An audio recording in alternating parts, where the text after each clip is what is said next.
When I was 17, I believe I saw a demon. Does anyone here truly believe they've seen a supernatural alien being? Story 1. I'm not sure about the supernatural, and I consider myself somewhat of an agnostic. But once, when I was younger, something happened that I can't explain. I was selling lottery tickets for my soccer team and was walking the streets of my small town going door to door with my tickets. It was winter, so it was pretty dark outside, and I was at the end of my round. Suddenly, I see my neighbor standing under a streetlight with his big dog. As I came closer, I could see he looked very serious. He was staring at something far away at the end of the street and didn't seem to notice me approaching. I knew him, so I stopped a couple of feet away and asked, "Are you buying any lottery tickets today, Mr. Person?" He didn't answer. He just stood there gazing. I shrugged and walked home. The next day, his passing ad was in the paper, and I know that those ads take a couple of days before they get published. Answer: I had something vaguely similar. It was while I was at school. There was a girl on one of the library computers. I wasn't thinking anything of it at the time. I just like her hair and clothes, so my eyes were naturally drawn to her. I always admired her style. I then remember an hour later that it is the same girl who had taken her own life a few months before. I don't really have any explanation for it, because there is nobody else that looked like her. Story 2. So this is not my story, but a co-worker's. He doesn't even know what a Reddit is, so I will try to tell his story as it was told to me. Carl is my co-worker. I have worked with him for about 11 years now. He is an electrical engineer by trade and a normal dude. Wife, 2 kids, yada yada. No signs of any conspiracy theories or any weirdness. He is in his mid-40s. Anyway, long sort, somewhat short, is Carl is 10,000 convinced he was abducted by aliens when he was a young boy. It started when he was 7. His family lived in Arizona, in a suburb of Phoenix whose name is escaping me at the moment. He said he always knew when they were coming that night. He would have a hard time falling asleep. Then he said he would fall quickly unconscious, similar to surgical anesthesia, and wake up in a strange room. His description of the room was like a stainless steel mixing bowl. Everything seemed to have a glowing satin steel finish. His eyes would always be blurry at first and feel like there was mucus in them. Hen he could see. He noticed he was on a table, and while there were no restraints, he couldn't move. Not because something was holding him back, he said. It felt like moving was a foreign idea. My body simply didn't compute that it needed to move. He said he was completely calm. He would see beings moving about the room in a blurred distance, but the first meeting ended just like that. He never saw them up close. He fell back asleep and woke up in his room. This was a thing that he says happened several times. The second and subsequent times were more and more vivid, as he was able to see them up close and seemed to stay awake more. His description of the beings is very similar to what it seems like most others describe them as: short, long fingers, large oval head, with big eyes, and mouth. He heard no talking between them, but he was able to communicate with them. He says the communication was sort of like the way his wife and he communicates. They know what the other means with a simply silent look. He just sort of knew what they needed. After a few trips, as he calls them, there was the feeling that they knew him, and he knew them. He felt confident that it was the same beings doing this every time. He said they seemed naked, but he didn't see any genitalia. The eyes were clearly covered by some sort of lens. Anyway, this went on. He said he was never scared. He told his mom, but she chalked it up to an imaginary friend. So blah blah blah, skipping over parts. It stops suddenly when he is 14. On his last ride, it was made clear his study was finished. He doesn't know why, but assumed something to do with puberty. He also believes that they are removing human DNA and using it for something, so I'm like, bullshit. Even though this sort of story is very out of character for him, he simply doesn't joke around or play games. I didn't believe him. The next day, he brought his doctor info in, pages and pages of medical shoot, and a little vial. In the vial was a small three-pronged jack-looking thing. He stated they found this when he had an unrelated MRI. It was in his collarbone area. It produced an electromagnetic field. It was removed and he keeps in a jar. So much more. I'll continue if anyone wants to hear. Update. Okay, so I talked to him a little more today, but I didn't mention Reddit or this. I'll just list some random items rather than explaining in paragraphs. Believes his kids are off limits and won't be touched, but if they would come, he would easily know they were near. I expanded on this in a reply. Below, believes the beings are completely peaceful, perhaps to their detriment. He didn't get the feeling they were capable of the harm we are. It seemed foreign to them. He doesn't know if he was in a craft or a room somewhere, although when he was able to look out of the room he was in, it appears to be a long hallway. Not a saucer, more long and narrow. Like a big hallway. He had to wear a mask while in the room. He could see its shape, but it was small and fit via some sort suction. He said that was really the only slightly uncomfortable part. No needles, rectal probes, and thing. Like that, everything they needed seemed to come from something that was over his forehead, or a strangle clamp they always put on his right middle toe. Every time, bother was painful or traumatic. They are close. He is under the impression that they are not far from us, perhaps in nearby star systems. While their tech was much different, it seemed like they were making fairly frequent expeditions here, regularly. Nothing to make him think they were from another dimension or able to defy physics as we know it. LOL and no, we are not physicists, FYI. I am IT and he is an electrical engineer. In fact, he said one time one seemed sort of pissed at the others because something was not right in the hall. He came in, looked at them, and they hurriedly followed him out. So, according to Carl, they may have structure and command. Carl does not believe the government has made communicable contact with them. He developed eye issues that caused him to lose sight in one eye when he was 12. To this day, doctors don't know why. He feels the stuff that was in his eyes may be to blame. When I asked what the stuff was, he said, "No clue." But I remember feeling some slight movement. But not after the eye cream.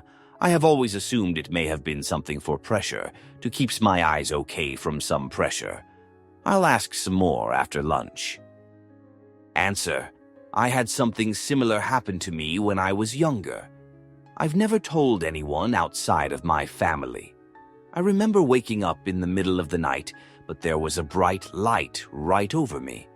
My light is suppose at least 4 or 5 feet to the right. There was 2 blurry figures standing over either side of my bed. My bed is against the wall, so this isn't possible. I couldn't open my eyes more than a centimeter at best. I tried to sit up, but couldn't move.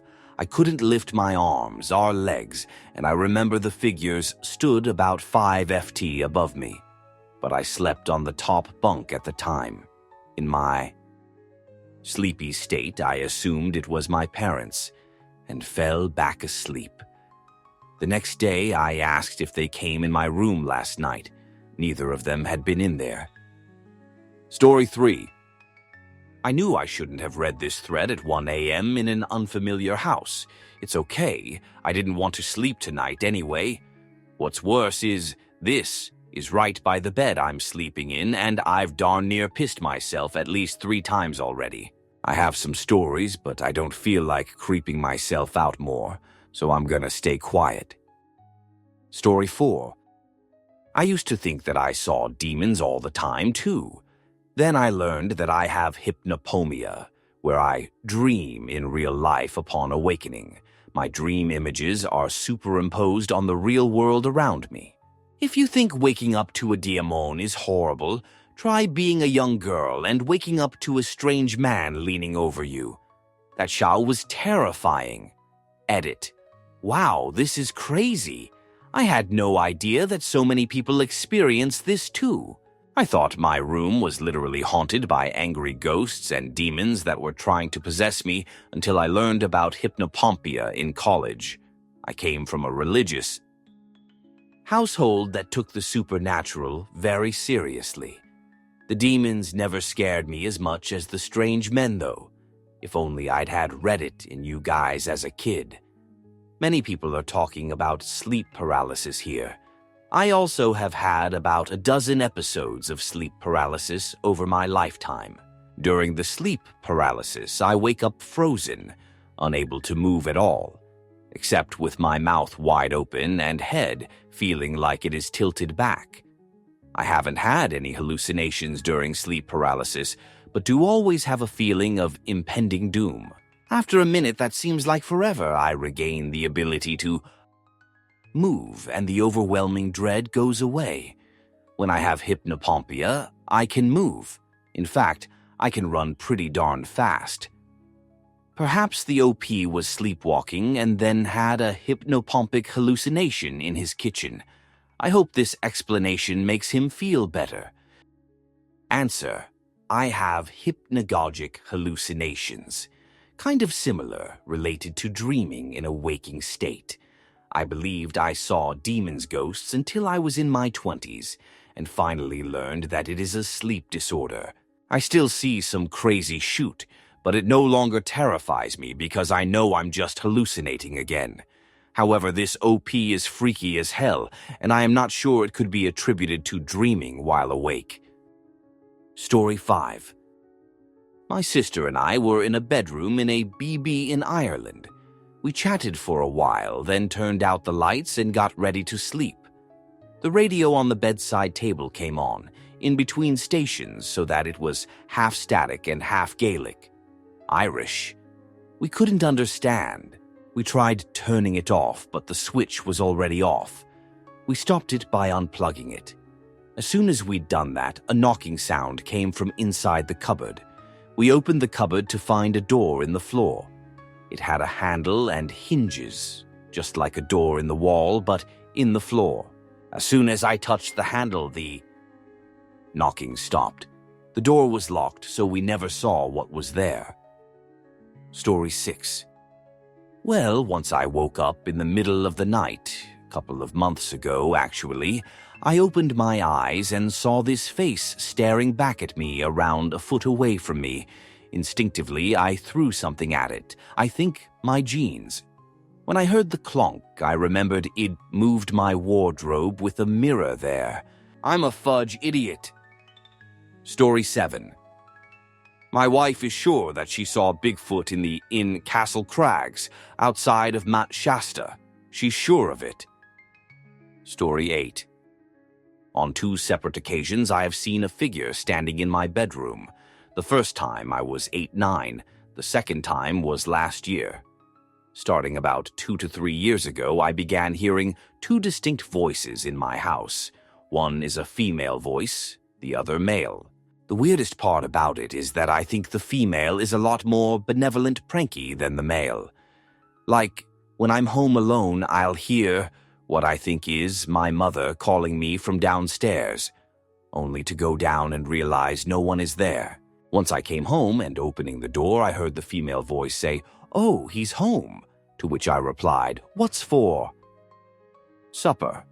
When I realized that it wasn't my mother, I yelled out, "It's not funny," and then heard laughter. Not evil laughter, just, "Ha-ha, we got him," kinda laughter, coming from my bedroom. The male voice has never done anything particularly malevolent, but I have heard really loud screaming in various parts of my house. Once, when I was about 10-11, I got into a habit of covering my head with a blanket. As I was lying in bed, I heard a voice right near my head say, "Do what you want, we know you're still there." That wasn't a fun night. I've also heard the male voice singing what sounded like, an Irish folk song. It all sounds a bit insane, but that's only because I'm giving about 10 years of stories in a couple paragraphs. These things don't happen every day, usually months apart when I've stopped thinking about them. Story 9. When I was 14, I was in the bathroom brushing my teeth before bed. As I was walking out of the bathroom, I noticed the shower curtain close a little. I thought my brother was trying to scare me, so I opened it and said, "I saw you." But when I opened it, there was a lady standing there, not my brother. I screamed and ran out. My brother heard and went in to check the shower, but no one was there. I know what I saw, and it still scares the shoot out of me. I never used that bathroom again. Edit. Just to clear this up, it couldn't have been a person because I ran out screaming and stopped in the hallway by the door. My brother was in his room next to the bathroom and was there within a minute. When he checked the shower, no one was there. They couldn't have walked out because I was at the door. There is no other way out. It's impossible. The woman was in her late 20s or early 30s. She was normal to skinny build, but looked like she had just had a kid. I thought this because she had stretch marks on her stomach, and it was a little floppy. This seems like an odd thing to notice, but I was 14 and never saw stretch marks until then. These were fresh, bright red ones. I thought they were cuts or scars at the time. Story 10. I don't believe it was supernatural in retrospect, but when I experienced it, it freaked me the fudge out. I was in Korea over the summer in middle school, living at my relatives' places. In Seoul, pretty much everyone lives in an apartment. One of my relatives lived in a particularly run-down complex. There was a general store right next to the apartment complex, and it was usually safe to go there even at night, so I went to go get some ice cream at around midnight. I walked back and the bottom floor was quite dark. I went into the elevator, pressed the button for my floor, and waited a few seconds. Then the door opened on another floor before mine. There was this woman in a white dress with long, black hair just standing near the stairs, sort of shrouded. She didn't get in or move. She was very still and far away enough that I couldn't get a clear view of her face. Fudge shoot bricks as I went up the elevator, crickety sounds and all. Most likely it was just some random woman with a white dress. But the whole situation was just a huge Asian horror movie setup. Story 11. My sister once woke up and saw my brother on the couch eating chocolate looking demonic. Thing is, he was on the top bunk bed and she could see his arm hanging. So the one on the couch was something else. She faced the wall and forced herself to ignore it. Edit. I forgot, aside from seeing my brother's arm hanging, she could also hear my brother snoring from above while that thing just smiled creepily at her. Answer. It sounds a lot like a shapeshifter story. As a Mexican, I can tell you we have lots of these stories. My friend told me his grandpa went to sleep with his wife next to him. Then he noticed her hair started to become rotten banana peels. I am not kidding. Then some other parts starting becoming trash, decomposed food. Then what he thought was his wife looked more like a demon covered in trash. His grandpa freaked out and jumped off the bed. Then the thing jumped through the window. Then his real wife came in wondering what had happened. I am really skeptic, but if these things are real, I would think they got to follow the law of conservation of mass, which would explain why they eat a lot and look for random stuff to gain mass and transform it. Story 12. When I was 15, my friends and I were in a field behind one of their houses. It was about 1:30 a.m. We'd been out there for hours when suddenly my friend Gabby says, "What the fudge is that?" We all turned to see this very large creature with glowing red eyes lying on the ground with Gabby's dog and cat. We all start screaming and get up to run away. I turn around at one point to see where my friends are, and the creature starts standing up. It must have been 7 feet tall, with broad shoulders and what appeared to be wings. I can't tell you what it was, but I can say when I saw the movie. Mothman Prophecies.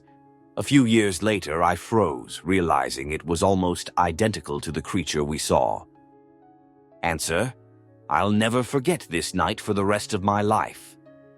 Was the night of September 10th, 2001. I woke up in the middle of the night to someone sitting at the foot of my bed. It was pitch black, and I looked over and I saw the eyes. These ruby red eyes looking right at me, and this shape of a huge body somehow darker than the black of the room. I didn't know what to do. I knew if I called out, there was nothing anyone could do to help me before it got to me. So I just slowly pulled the cover over my head and pretended to be asleep. I couldn't sleep for hours, and when I finally couldn't feel its presence anymore, I plucked up the courage to turn on the lamp by my bed. There was nothing there. I checked the doors and windows, both closed and locked. Under the bed and in the closet, nothing. I settled back into bed thinking that was the most unsettling dream I had ever had, when my radio alarm came on at its regular time to wake me up. Instead of music, it was playing a news story about reports of a plane hitting the World Trade Center. Story 13. I have no idea what happened, and I do not know what to believe about this. I was watching TV when suddenly I had a searing pain on the back of my neck. When I looked in the mirror, 5 wounds were on the back of my neck, in the spots where fingertips would be. I was sitting on a couch, nothing sharp got near my neck. Still can't explain it. Answer: I have a similar story. When I was 17, I woke up just feeling odd, like I had enough rest but not enough sleep. When I got dressed, I noticed my neck had about 5 or 6 thin scratches that had bled but were dry at that stage, which looked like cat scratches, except none were parallel to one another as they would be if they came from a paw. I played a lot of piano back then, so I kept my nails far too short to have done it to myself. The only animal we owned was a large dog who couldn't possibly ever do such delicate damage to anything. I had no other marks at all. There wasn't even any pain. Later that day, my boyfriend called to my house and he had the same scratches on his neck. We never found out how or why it happened, and since then, nothing like it happened again. That said, the area we lived in is locally known for being haunted. Story 14. I was 10 years old and on vacation with my parents in Thailand. I was eating at a pretty good local restaurant in town. Towards the end of the meal, when I headed to the restroom, I noticed that the door to the only toilet was locked. I couldn't hear anyone on the other side. I waited for 10 minutes knocking on the door every so often. The door to the room had an old-fashioned keyhole, and I eventually looked in to see if anyone was even in there. I see a wide-opened eye just staring back at me. I even did a double take, and he blinked the second time. I just noped the fudge out of there as fast as I could and asked my parents if we could leave. Story 15. My mom told me about the time she was in a car with 3 people. They were driving down a dark road at night, and all of a sudden they saw 3 little kid ghosts float across the road. Everyone in the car saw it, and they all started screaming. That was the day I stopped believing everything my mom said. Story 16. Just think about all the people that have stories, but the demons got them. You all should be happy you are here to tell your stories. Story 17. I have a few. I'll start with England.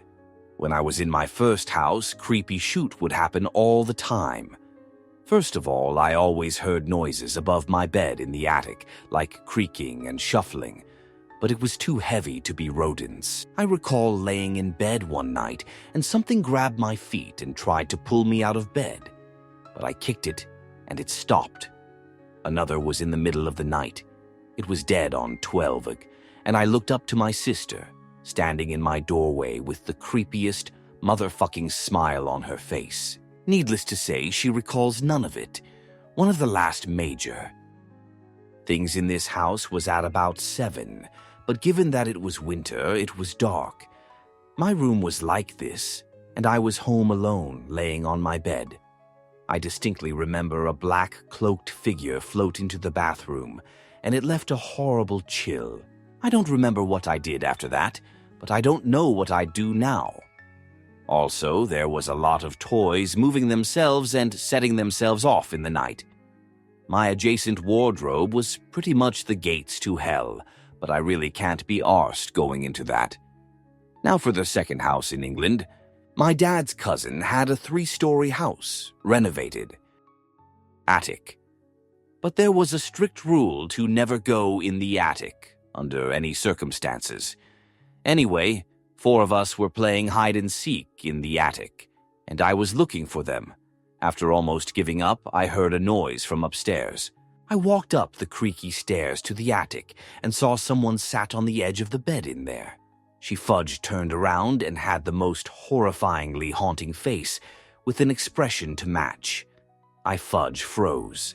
Slowly, she stood up and walked to the nearby wardrobe and stepped inside. Not 3 seconds later, I was grabbed and pulled downstairs by my dad, his cousin, and his cousin's wife. That's all I remember from that house, except for